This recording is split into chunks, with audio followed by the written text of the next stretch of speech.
Welcome to Flora. Get ready for empowering talk. Welcome to the Flora Padilla Show.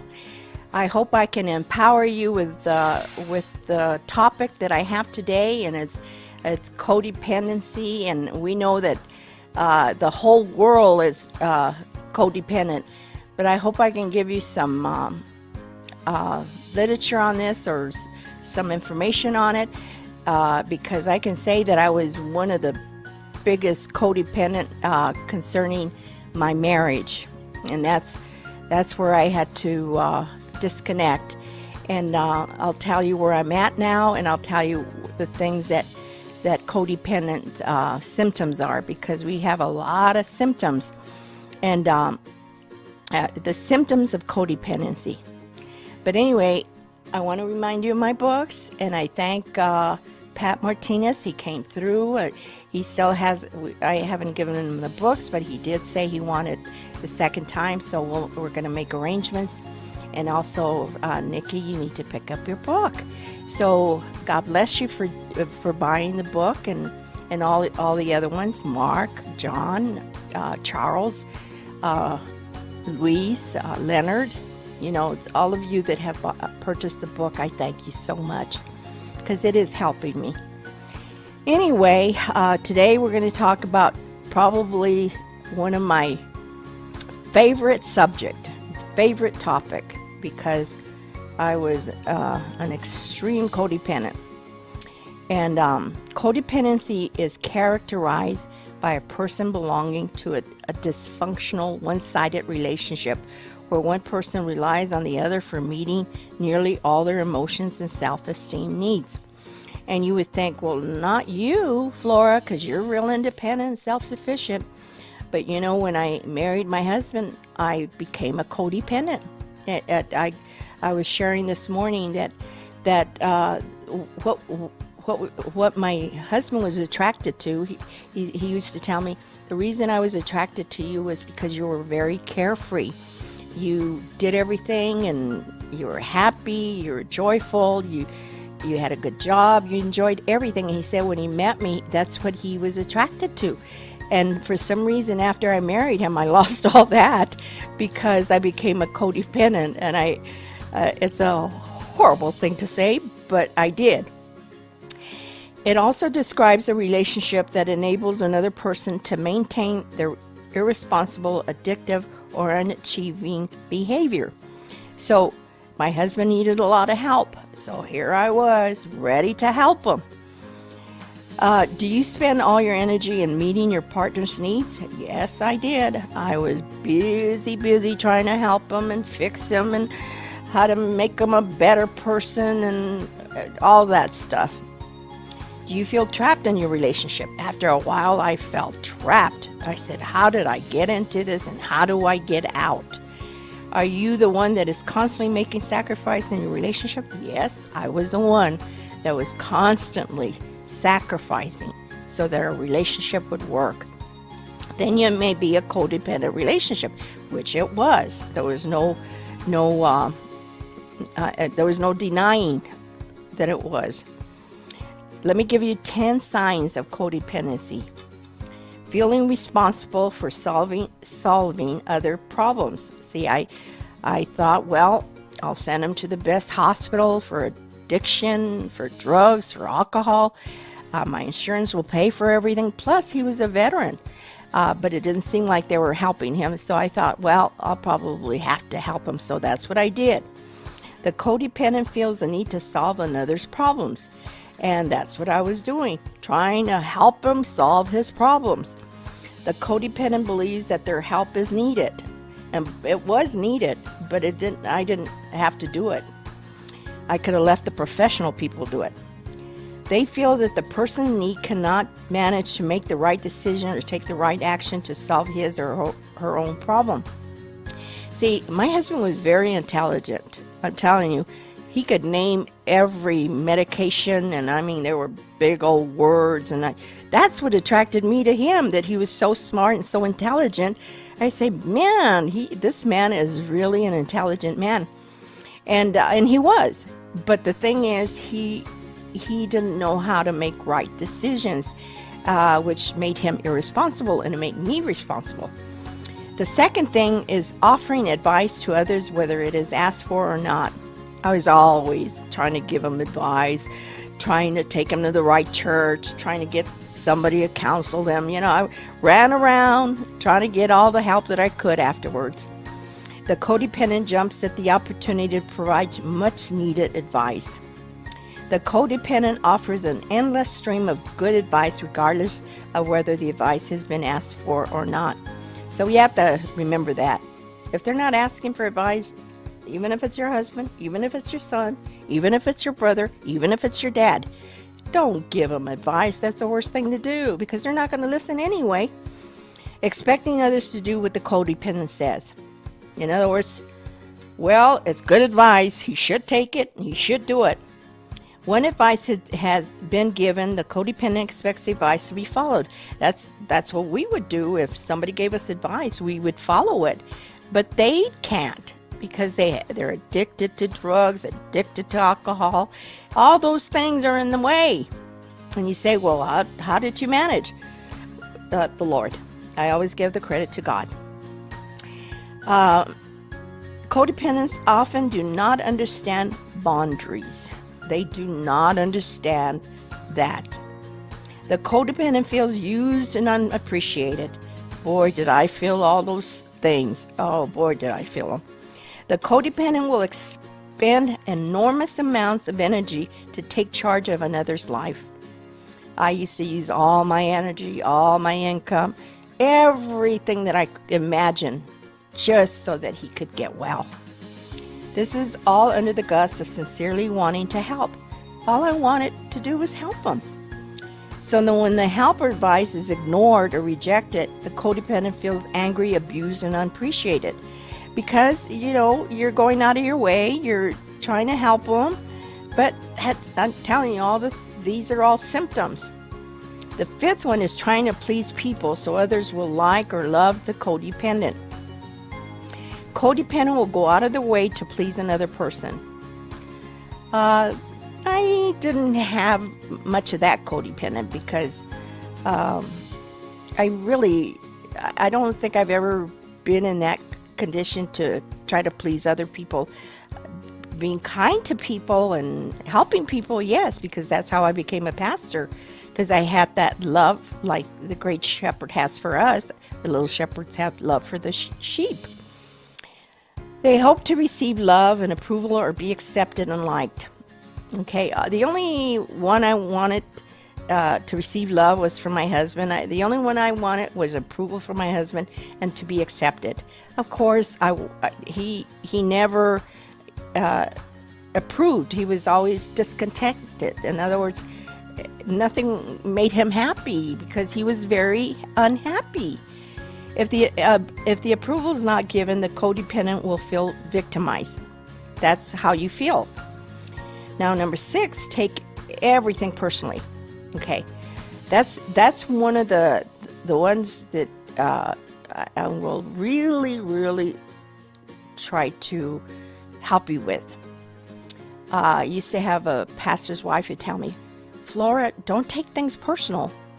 And I say, how do I not take it personal? Well, he's telling me, he's hurting me. But she used to tell me that all the time.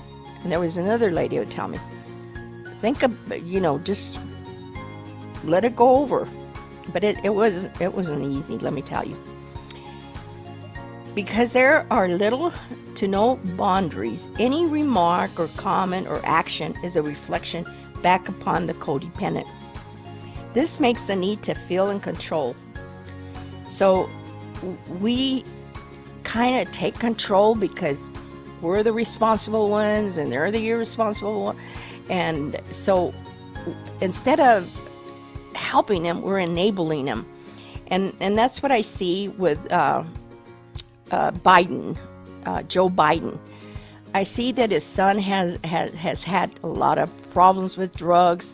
He's had a lot of bad behavior, and his dad is in denial. He's in denial even to this day after all the things that his son has done. And I kind of feel like they've even used Hunter because he was weak, and sometimes codependent are manipulators. So I see Hunter as the weak one, and the parents as the codependent. I see Jill and Biden as the codependents. And sometimes, believe it or not, the codependent people are sicker than the addictive one. Because I used to say that to myself. I feel sicker than he does, and I don't drink and I don't do drugs. But I'm enabling him, so I'm making a monster out of my husband. And that's what Joe Biden and Jill have done with Hunter. They have made him a monster. In other words, he's gotten away with everything. Because when they ask Joe Biden a question about his son, he says, "Oh, he's the best. I'm so proud of him," and all this and that. So a person cannot get well. Oh, they can, have their times where they recover, but they go back to the drugs. They go back to the old ways until they really get set free. And the only way you can get set free is through Christ. And so when I hear him, he's in denial, and he's not helping his son. He's enabling him. So this makes the need to feel in control. And what Joe Biden has done is he's taken control of his son. He's become like his son has to depend on him. And that's not a good thing. You need to let your children grow, and you need to let your children accept their responsibilities and admit their wrongs, because if not, that pattern will come back. The seventh is feeling like a victim. Everything that happens either to the codependent or the loved one is a reflection on the codependent. So they're asking Joe Biden the questions, not so much Hunter, because he's the codependent and he's the one that should be, he doesn't, as far as I know, Joe Biden doesn't do drugs and he's not an alcoholic. So he's the one that's supposed to not be in denial and accept what has happened and admit what's happened. But no, he's just in denial. Such people usually feel victimized and powerless and do not understand their role in creating their own reality. So he's not in the real world. I mean, the evidence are all there. Everything has been put out, disclosed. We can see what Hunter has done. We can see how it's connected to Biden. So they're not real. You have to get real. Number 8, using manipulation. Okay, remember what I talked about. They might manipulate Joe to do wrong. Hunter to do bad things. I know myself, I wasn't that kind of person. I was merciful. I was a kind person. I would never manipulate my husband to do anything because I don't like wrong. I don't like things. I don't like things like that. So to get their way, codependents will respond in a fashion that will force compliance by others. These tactics may be unconscious. See, that he might not even be aware of the wrong that he's doing, but you would think that he would have the education already, because I know when I became a codependent, I started to seek for help because I said, I'm making a monster out of my husband. I'm not helping him. I'm enabling him. So it is important that the codependent feel in control. So remember, that's part of the symptoms. Number 9, lying to themselves and making excuses for others, bad behavior. So that's what Joe Biden's doing. He's making excuses for him in his bad behavior. You know, I hope one day he realizes that he didn't help him but hurt him more. And sometimes he might feel that he's carrying the load. Hunter might, I feel bad for Hunter, to be honest with you, because sometimes they want to do good and we're not helping them, we're hurting them. So I'll be right back.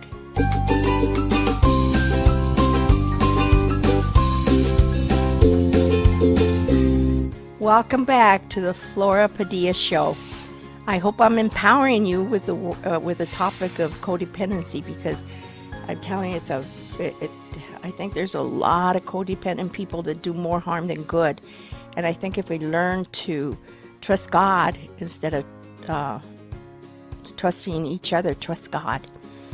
But anyway, as I was sharing with you, lying to themselves and making excuses for others' bad behavior, we tend to do that. In other words, oh, he's okay, he's this, he's that, even though we know he's not. Because codependents do not deal directly with their feelings. Remember that. They develop techniques to lie to themselves about others' behavior. And that's what Joe Biden, as I watch him and the way he responds and how he makes excuses, he throws words in there, conspiracy or whatever words he chooses, he throws it in there, because he's developed a technique to lie to themselves about others' behavior. So he's lying about his son. I guess he's hoping that it'll all go away, but things like that won't go away until they get resolved. And a lot of things in this world have to get resolved. A lot of people are wanting things to be right again, because when things are up in the air, you don't know what to think or anything. But the one thing you don't do is make excuses. Just be in the real, because they feel responsible for others' behavior. They will rationalize and blame.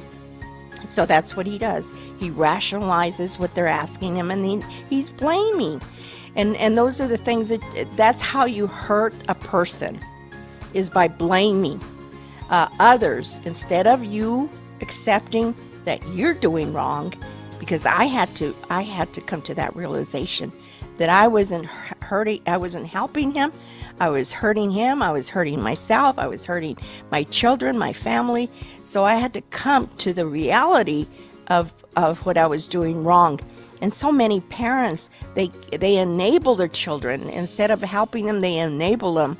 I thank God that I was able to get healed and cured from that, and I will be giving you the signs of how it happened.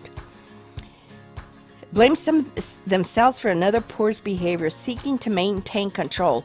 So they're trying to maintain their control because they're kind of losing control, because especially if it's in the news and everybody's watching it and listening to it, because the people we're not dumb people. We know what's going on.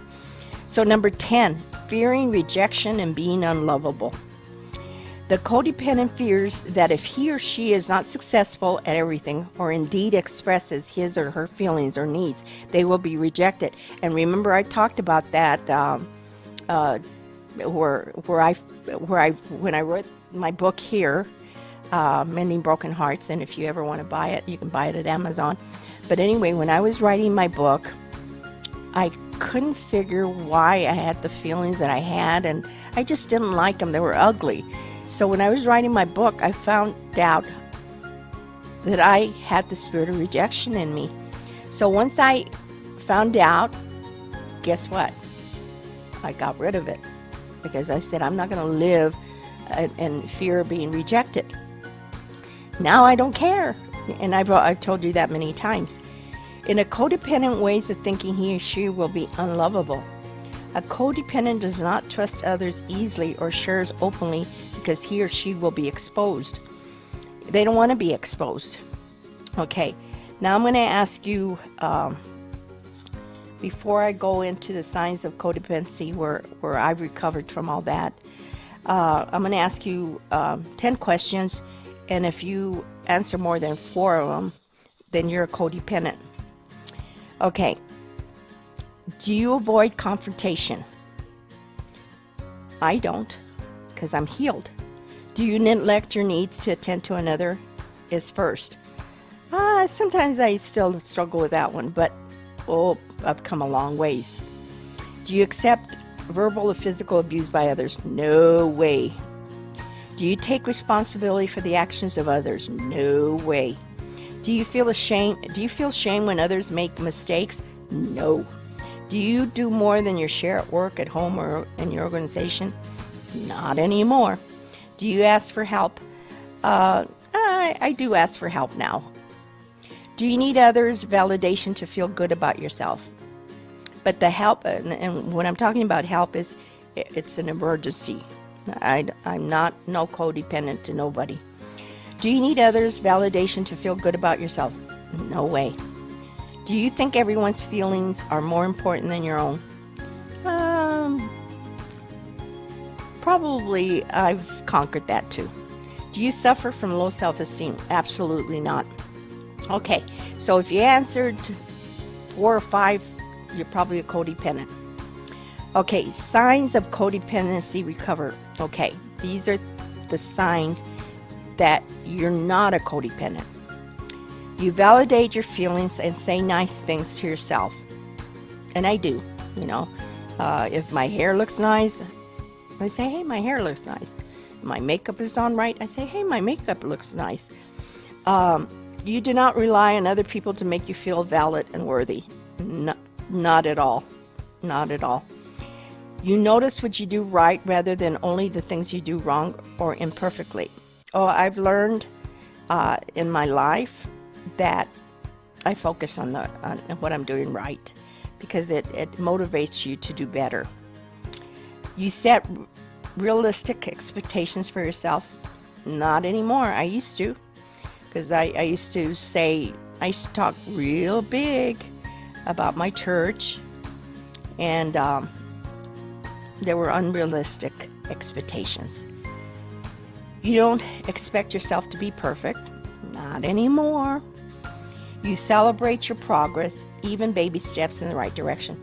Remember last week that I told you I make a list of my groceries so that I know that I'm accomplishing, I'm getting and buying what I need.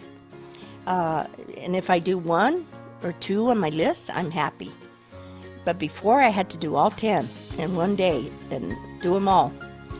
You celebrate your progress, even baby steps in the right direction. Yes, I do. You recognize that mistakes are part of learning and growing. They are normal and not a sign of inadequacy. And I kind of learned this one a long time ago when I started reading how Michael Jordan became Michael Jordan. All these successful people that made it, and they didn't ruin their lives. They successfully achieved with their goals, and they did well, and they're still doing well. And that's when you know that you can celebrate your progress, and you can know that your mistakes are part of learning and growing. And that's one of the things. I think that's why I've never had the fear of speaking, even though there's more eloquent speakers, better speakers. But see, I don't compare myself with anyone because I'm doing this unto God, and I'm doing it for a good reason, a good purpose. So you take good care of yourself physically, emotionally, and spiritually, which I do, and I'm glad that I do now because I'm getting better. Your priorities, activities that make you feel good, help you heal, that help you connect with yourself and other healthy individuals, which I talk about all the time, that when you're healthy, you attract healthy people. When you're sick, you attract sick people. And a codependent, they can make the addictive person that's addicted to drugs or alcohol or addicted to whatever, because there's different kinds of addiction. You have to remember that that's their problem and not your problem. You do not take things personally. You know that what others think and say about you are reflections of their reality and who they are. They are not always accurate. And always remember that's when I told you that I graduated on not taking things personal anymore, because I try to put myself in their place and what maybe they're going through a rough time or a rough day. You're not as reactive. You take time to think and calm yourself before responding. and you know that you do not have to respond to everyone or everything. So that's a good thing. You know that you do not owe people, especially difficult or controlling ones, an explanation for your choices. You can do what is best for you even if others disagree. So, and it's okay to agree and to disagree, and nothing wrong with that. In other words, that means nobody's controlling anybody. You let go of unhealthy relationships. You end relationships that are hurtful, or you choose to spend less time with people who do not share your values or who do not support your health and personal growth. You can recognize manipulation. Boy, can you recognize manipulation. Gaslighting, verbal and physical abuse, and no longer minimize or ignore them. You speak up when someone is treating you poorly. And that's the truth. That's the truth. You're no longer intimidated or have the fear of confronting what is not good. And that's so neat when you get to that place. You allow yourself to rest without feeling guilty. You ask for what you need. And I've talked about that I ask when I need something and I can't do it. And if I can do it later on, I'll do it. But the one thing that I do is try to excuse me, is I try to use my time wisely. You do not try to prove your worth through achievements. No, I don't do that anymore. Excuse me. You know that you cannot please everyone all the time, so you're not going to try. You let yourself have fun, be silly, and relax, and know that this is not a waste of time, but a normal need and a positive thing to do for your emotional and physical health. In other words, you have to have a young heart, because you have to enjoy your life, and you have to have fun, and you have to, what's fun for you may not be fun for the other person, but as long as you're enjoying yourself, that's all that matters, because you got a positive thing going, and your emotions are well set. You know that you have the right to be respected, and it's true. Like me, like I told you, I don't know why it's been this way with me forever, is that I don't like cussing, and I don't like people to cuss, especially Christians. I don't think we should ever use any type of cuss word in our language, because we're Christians. Our words should be pure, they should be holy, and if somebody hears me use a word that doesn't sound good, I should never use that word, especially as a Christian. So that's one of the things that but if that's the way you want to talk, that's your privilege. But what I'm saying is that I just don't like cuss words. You know what, you have the right to be respected. You set limits and do not let others take advantage of you. So I think that's one of my limits, is I don't allow anybody to smoke in my house. No way, no how, ever. And that's the truth. And drinking. No kind of alcohol in my home. That's how I feel about being a Christian. In other words, if someone comes into my house, they're not going to find alcohol. They're not going to find someone smoking. They're not going to hear someone cussing, because I'm representing God. And when you represent God, those are all qualities that we should all have. So I'm almost ready to finish here. So just remember that we have to be peculiar people. We have to be different. You accept that you cannot control other people, and do not obsess about trying to fix or change others. You know that you are not responsible for other people's feelings and choices. You do not enable or try to protect people from consequences of their own actions. You forgive yourself when you make a mistake. You have a strong sense of who you are. You know what is important to you, what you like and what you value, and goals that you have. And you arrange your life to put that in priorities. You do not base your worth on your appearance, achievements, wealth, age, relationship status, or other people's opinions of you. You recognize that you do not cause your codependent thinking and behavior, but you are responsible for your own healing. So always take responsibility for your own actions. You take new relationships slowly so you can build trust before getting strongly attached. You ask for and accept help. You can tolerate unpleasant feelings. And I sure enjoyed talking to you today. Don't forget to buy my books. Don't forget to comment, write something. Just write anything. Write something to encourage me. And share.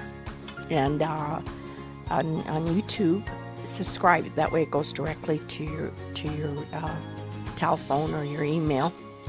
And I thank you and have a wonderful, beautiful day. Bye-bye.